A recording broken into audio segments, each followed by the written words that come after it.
Ne cherche pas à comprendre ce qui se passe, mais cherche plutôt à savoir comment il va finir. Car la recherche de l'approbation des hommes peut vous détourner de la voie de Dieu. La gloire qui attire le regard des hommes vers les hommes. Comme Dieu a rejeté Saül, vous embrassez pour vous étouffer, comme Simon a renié Jésus.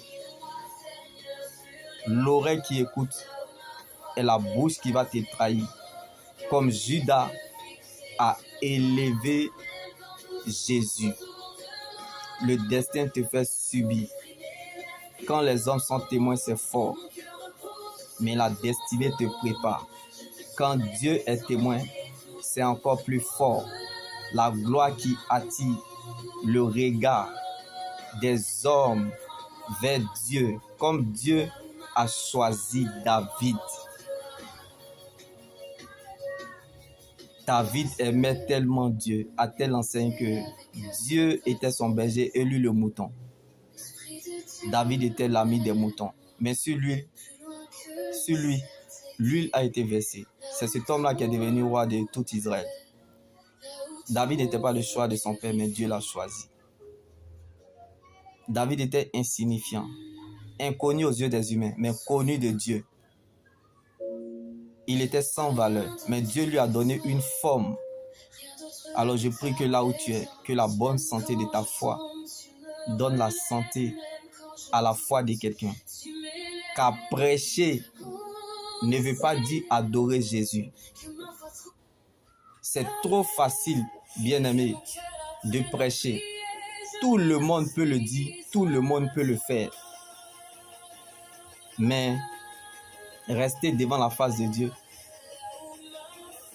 ou vivre, ou demeurer dans la présence de Dieu, c'est une autre chose. Parce que la foi est appelée à traverser les difficultés. Donc il y a des choses que Dieu ne pourra pas te donner ou faire avec toi tant que tu n'apprends pas à rester devant sa face. Car nous vivons dans un monde d'où si tu refuses d'être contrôlé, manipulé ou dominé, attends-toi et sois donc prêt à être rejeté. Mais si une chose ne veut pas t'aider, c'est parce qu'il y a une chose qui t'aidera. Oui, si les gens n'ont rien à faire avec toi, c'est que Dieu a quelque chose à faire avec toi. Alors ne cherche pas à savoir si les gens sont avec toi, mais cherche plutôt à savoir si Dieu est avec toi. Car on ne peut parler de l'évangile si on a été appelé. Donc tu ne peux pas combattre si tu n'es pas aimé. Si la bouche avait des yeux, Étienne ne serait pas mort. Donc ce ne sont pas toutes les vérités qui sont bonnes à dire. Ce n'est pas tout ce qu'on fait de bien que Dieu approuve forcément. Chacun pense qu'il se conduit toujours bien dans la vie, mais c'est le Seigneur qui connaît le fond du cœur. C'est la sincérité qui attire l'attention de Dieu. Donc, malheur à nous si on ne prêche pas l'évangile. Ne regarde pas ton statut actuel en donnant raison au diable pour ne pas partager l'évangile de Jésus qui pourrait être sur le chemin de sauver des vies. Fais-le car l'Éternel s'en souvient toujours de la semence que l'on fait pour son œuvre.